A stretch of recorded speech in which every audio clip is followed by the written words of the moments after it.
నమస్తే. నా పేరు doctor N Subrahmanyam, Ayurveda specialist, Amrutham Ayurvedic hospital, Hyderabad.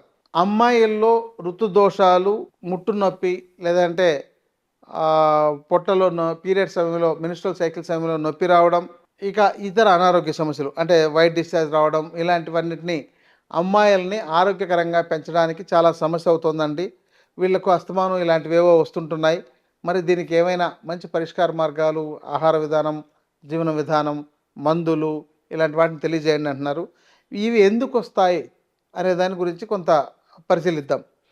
ప్రధానంగా అమ్మాయిలకు మెన్స్ట్రువల్ సైకిల్ ప్రారంభమైన తర్వాత ప్రతి 27 రోజులకు ఒకసారి అంటే 28వ రోజున మళ్ళీ సైకిల్ ప్రారంభం అవ్వాలి. ఇది 4, 5 రోజుల పాటు ఉండాలి. వాళ్ళలో ఓవర్ బ్లీడింగ్ లాంటివేమీ ఉండకూడదు. వైట్ డిశ్చార్జ్ లాంటిదేమీ ఉండకూడదు. ఇతర కడుపులో నొప్పి ఇలాంటివేమీ రాకూడదు. అది సహజ సిద్ధంగా మనకు మూత్రం పోవడం, విరేచనానికి వెళ్ళడం ఎంత సహజ సిద్ధంగా జరుగుతుందో ఈ యొక్క మెన్స్ట్రువల్ సైకిల్ కూడా అంతే సహజ సిద్ధంగా జరగాలి. అంటే సాధారణంగా మూత్రం రోజుకు 7, 8 సార్లు వెళ్ళగలుగుతాం, 10 సార్లు కూడా వెళ్ళొచ్చు. విరేచనానికి 1 లేదా 2 సార్లు వెళ్తాం రోజుకు. ఈ మెన్స్ట్రువల్ సైకిల్ వచ్చేసరికి 27 రోజులకు ఒకసారి వస్తుంది. మరి ఇది స్కిప్ అయిపోతుంది. అంటే 27 రోజులకు రావట్లేదు. నెల రోజులు దాటిపోయినా, 1.5 నెలలు దాటినా కొంతమందికి రావడం లేదు. కారణం ఆహారము, జీవన విధానంలో లోపాలు. మెన్స్ట్రువల్ సైకిల్లో కడుపులో నొప్పి వస్తోంది, భరించలేకపోతున్నారు. పెయిన్ కిల్లర్స్ ఇస్తేనే తగ్గుతుంది, లేకపోతే లేదు. ఇది రాకూడదు. వస్తుందంటే ఈ యొక్క గర్భదోషాలు కొన్ని ఉన్నాయని అర్థం. దానికి ఆయుర్వేదంలో తేలికమైన చికిత్సా విధానాలు అంటే ఔషధాలు ఉన్నాయి. కేవలం మెన్స్ట్రువల్ సైకిల్లో మాత్రమే వాడేవి. జస్ట్ ఒక 5 రోజులు, ఒక 6 నెలల పాటు వాడినట్లయితే అంటే మెన్స్ట్రువల్ సైకిల్ వచ్చినప్పుడు ఒక 6 నెలల పాటు అది వాడినట్లయితే అసలు ఈ సమస్య శాశ్వతంగా తగ్గిపోతుంది. దీన్ని వైద్యుల పర్యవేక్షణలో తీసుకోవాలి. ఇంకా శ్వేతప్రదర, లుకోరియా అంటే తెల్లబట్ట అంటారు. ఈ సమస్య చాలామంది అమ్మాయిల్లో వేధిస్తుంటుంది. కారణాలు అనేకం. వాళ్ళకు మెన్స్ట్రువల్ సైకిల్లో వెళ్ళవలసిన మలిన పదార్థాలన్నీ సక్రమంగా బయటికి వెళ్లకుండా లోపలే ఉండిపోతే అది చెడిపోయి తర్వాత ఇన్ఫెక్షన్ అయ్యి ఇక రకరకాల కారణాలతో ఈ యొక్క వైట్ డిశ్చార్జ్ అనేది ఉంటుందండి. దీనిని కొన్ని రకాల ఔషధాలు వాడి తగ్గించుకోవాలి. ఇది శాశ్వతంగా తగ్గిపోయే సమస్య. ఇంకొకటి రక్త ప్రదర అంటే అప్పుడప్పుడు స్పాట్ బ్లీడింగ్ అవుతుండడం. దీంతో పీసీఓడి, పాలిసిస్టిక్ ఓవేరియన్ డిసీజ్ లేదా పాలిసిస్టిక్ ఓవేరియన్ సిండ్రోమ్, పీసీఓఎస్ అంటారు. ఇక ఇవి చాలా రకాలు ఉన్నాయండి. ఇవి వచ్చే అవకాశాలు ఉంటాయి. మరి ఇవి ప్రత్యేకంగా వాళ్ళ ఆహారం, జీవన విధానంలో లోపాలు. అంటే మెన్స్ట్రువల్ సైకిల్లో ఏమి తినకూడదు, ఏం తినాలి, ఏ జాగ్రత్తలు పాటించాలి అనేదాన్ని మనం నిర్లక్ష్యం చేయడం. కారణం ఏంటంటే ఒకప్పుడు ఈ యొక్క వీటికన్నిటికీ కొన్ని నియమాలు ఉండేవి. ఇప్పుడు ఆ నియమాలు లేదు. ఆ నియమాలు ఎవరు ఆచరించడం లేదు. దానివల్ల ఈ మెన్స్ట్రువల్ సైకిల్ ఉండే సమయంలో, ఋతుక్రమం జరిగే సమయంలో వాళ్ళు కొన్ని రకాల ఆహార పదార్థాలు తినకూడదు. దీంట్లో ప్రత్యేకంగా నాన్ వెజ్, స్వీట్సు, పాల పదార్థాలు ఇవి ఎవరైతే తింటుంటారో వాళ్ళకి ఈ పీసీఓడీలు, పీసీఓఎస్లు, సిస్టులు, ఫైబ్రాయిడ్స్ వచ్చే అవకాశాలు ఉంటాయి. ఎందుకు అని అడగవచ్చు. రీజన్ చెప్పాలంటే ఎప్పుడైతే మీ గర్భసంచి శుద్ధి జరుగుతుందో ఆ సమయంలో వృద్ధి కలిగించేవి అంటే స్వీట్స్ పదార్థాలు, ఈ మధుర పదార్థాలు మనకు ఓవర్ గ్రోత్ని తీసుకురాగలిగేది. అంటే బరువు తక్కువగా ఉండే వ్యక్తికి రోజు మంచి స్వీట్స్ ఇస్తూ ఉండండి, ఆటోమేటిక్గా బరువు పెరుగుతాడు. అలాగే ఇక్కడ ఆ యొక్క గర్భసంచి ఖాళీ అవుతున్నప్పుడు అక్కడ కొన్ని రకాల గడ్డలు లాంటివి డెవలప్ అయ్యే అవకాశాలు ఉంటాయి. అలాగే మాంసాహారం తిన్నా అదే లక్షణాలు ఉంటాయి. స్వీట్ పదార్థాలు తిన్నా అదే లక్షణాలు ఉంటాయి. మిల్క్ ప్రొడక్ట్స్ తిన్నా అదే లక్షణాలు ఉంటాయి. కాబట్టి వీటిని అవాయిడ్ చేయాలి. అమ్మ నేను ఉండలేను, నేను భరించలేకపోతున్నాను అంటే అది అలవాటుగా చేసుకుంటేనే ఇది మానగలుగుతారు తప్ప అది ఎప్పుడో ఒకసారి సడన్గా చేస్తే అది మానలేరు. ఇంకా మిగతా ఆహార పదార్థాలు అన్నీ తీసుకోవచ్చు. దానివల్ల వాళ్ళకి ఎలాంటి ఇబ్బంది ఉండదు. వీలైనంత వరకు కొంత రెస్ట్ తీసుకున్నట్లయితే ఈ సైకిల్ సక్రమంగా జరిగి వాళ్ళకు భవిష్యత్తులో ఎలాంటి రోగాలు రాకుండా ఉంటాయి. కానీ నేడు ఒక 100 మంది అమ్మాయిల్లో 30 నుంచి 40 మందికి ఈ సమస్య ఎదురవుతుంది. కారణం ఆహారం, జీవన విధానం. ఈ జాగ్రత్తలు లేకపోవడం వల్లే వస్తుంది. కాబట్టి ఈ జాగ్రత్తలు మళ్ళీ మొదటికొచ్చి ఆచరిస్తే తప్ప ఈ సమస్య పరిష్కారం అవ్వదు. ఎందుకంటే ఆయుర్వేద శాస్త్రం ఏంటంటే రోగ నిర్ధారణ, రోగం ఏదైనా వచ్చినట్లయితే దానికి కారణం కనుక్కొని ఆ కారణానికి చికిత్స చేయాలి. రోగానికి కాదు చేయాల్సింది, కారణానికి చికిత్స. అంటే మీకు ఏదైతే నిదానం అంటే దాన్ని ఏమంటారంటే, నిదానం అంటే ఇక్కడ కారణం అని అర్థం ఆయుర్వేద శాస్త్రంలో.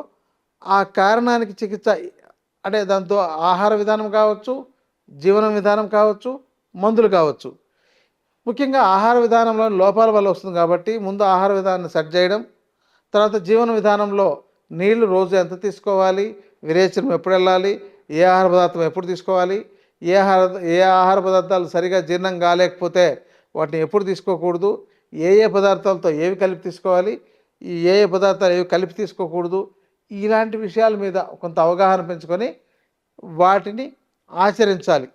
ఈ యొక్క ఆహారము జీవన విధానంతో ఆచరించడం ద్వారా ఇలాంటి రోగాలు, ఇలాంటి సమస్యలు రాకుండా కాపాడుకోవచ్చు. లేకపోతే నేను చాలామంది మా దగ్గరకు వచ్చే అమ్మాయిల్లో ఇంకా ఈ సమస్యలు ఉన్నాయండి, అందుకని ఇవన్నీ పరిష్కారం అయిన తర్వాత మేము పెళ్లి చేయాలనుకుంటున్నాము, ఇప్పటికే 28 వచ్చేసింది, 30 వచ్చేసింది అంటుంటారు. ఇంకోటి ఏంటంటే ఇవి ఏవైతే ఉన్నాయో వీటిలో ఏ సమస్య మీకు ఉన్నా అనవసరంగా బరువు పెరుగుతారు, లేకపోతే తగినంత బరువు పెరగరు, ఆరోగ్యకరంగా ఉండరు. ఈ రెండూ ఉంటాయి. అంటే తగిన బరువు పెరగకపోవచ్చు, లేదంటే అతిగా బరువు పెరగవచ్చు. ఇక తర్వాత ఇవన్నీ బాగు చేయాలంటే వాళ్ళ బరువు తగ్గించాలి, వాళ్ళకి సైకిల్ని కరెక్ట్ చేయాలి, ఆ లోపల ఉన్న దోషాలని తొలగించాలి, ఇన్ని ఉంటాయి. కానీ వాటి చికిత్సలన్నిటినీ చేయించుకునే ఓపిక కూడా చాలామందికి లేదు. దానివల్ల ఇప్పుడు సంతానలేమి సమస్య పురుషుల్లోనూ సమస్య ఉంటుంది, స్త్రీలలోనూ ఉంటుంది. ఈ పీసీఓడి ఉండే వాళ్ళకు కన్సీవ్ అవ్వడం చాలా వరకు తక్కువ ఉంటుంది. రెండోది ఏంటంటే మెన్స్ట్రువల్ సైకిల్ సరిగా లేకపోతే ఆ ఎగ్స్ అండాలు రిలీజ్ అయ్యే విధానం మారిపోతుంది. మరి ఇట్లాంటివి వచ్చిన తర్వాత వాళ్ళకి పెళ్ళి అయినట్లయితే తొందరగా సరైన సమయంలో సంతానం కలగకపోవడం వల్ల నేనందరికీ 30 ఏళ్ళకు 40 ఏళ్ళకు పిల్లలు కలుగుతుంటే వాళ్ళు ఒక 25 ఏళ్ళ మళ్ళీ వాళ్ళలాంటి అమ్మాయినో అబ్బాయినో చూడాలంటే వాళ్ళు అప్పటిదాకా బతికుంటారో లేదో అన్నట్టు అయిపోతుంది. ఎందుకంటే నేడు చాలామంది 60 ఏళ్ళ లోపే వాళ్ళ ఆయుష్ని కాపాడుకోలేక రకరకాల రోగాలతో చనిపోతున్నారు. వీళ్ళ బతుకు ప్రశ్నార్థకమవుతుంది. కాబట్టి ముందు జాగ్రత్త పాటించండి, నియమాలు పాటించండి, మన సనాతన ధర్మాన్ని పాటించండి. మన ఆయుర్వేద శాస్త్రాలు లాంటివి జీవన శాస్త్రాలన్నీ ఏం చెబుతున్నాయో వాటిని ఆచరించండి. ఎలాగోలాగా జీవించేస్తున్నాం, ఎలాగోలాగా బతికేస్తున్నాం అని అంటే ఇవి తర్వాత మీ భవిష్యత్తుని మీరు ముందు గనక పొరపాటు చేస్తే ఆ పొరపాటు భవిష్యత్తులో మీకు నష్టం కలిగించే విధంగా ఉంటుందే తప్ప మీకు ఏ మంచి జరగదు. కాబట్టి ఇలాంటి వాటి విషయాల పట్ల మీరు అవగాహన పెంచుకోవాలి. అవసరమైతే వైద్యుడికి ఏదైనా ఫీజు ఉంటే ఆ ఫీజు పే చేసి కలిసి తగిన నియమాలు తెలుసుకొని వెళ్తున్నట్లయితే బాగుంటుంది. ఎంతసేపు మాకు ఉద్యోగం అండి, ఇప్పుడు సమస్య లేదనేసి చాలామంది రావాలనుకుంటూ 2 సంవత్సరాలుగా ప్రయత్నం చేస్తున్నా రాలేకపోతున్నామని చెప్పేవాళ్ళు ఉన్నారు.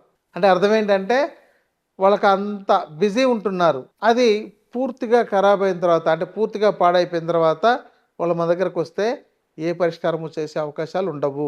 అందుకని స్త్రీలలో తెల్లబట్ట అంటే లుకోరియా ఉండడము సమస్యే, అది అధికంగా రక్తస్రావం అప్పుడప్పుడు అవుతుండడం, మళ్ళీ నెలసరి సక్రమంగా రాకపోవడం, ఇవన్నీ కూడా వాళ్ళకు రోగాలే తప్ప వాళ్ళ యొక్క భవిష్యత్తును పాడు చేస్తాయి తప్ప వేరే పరిష్కారం ఉండదు.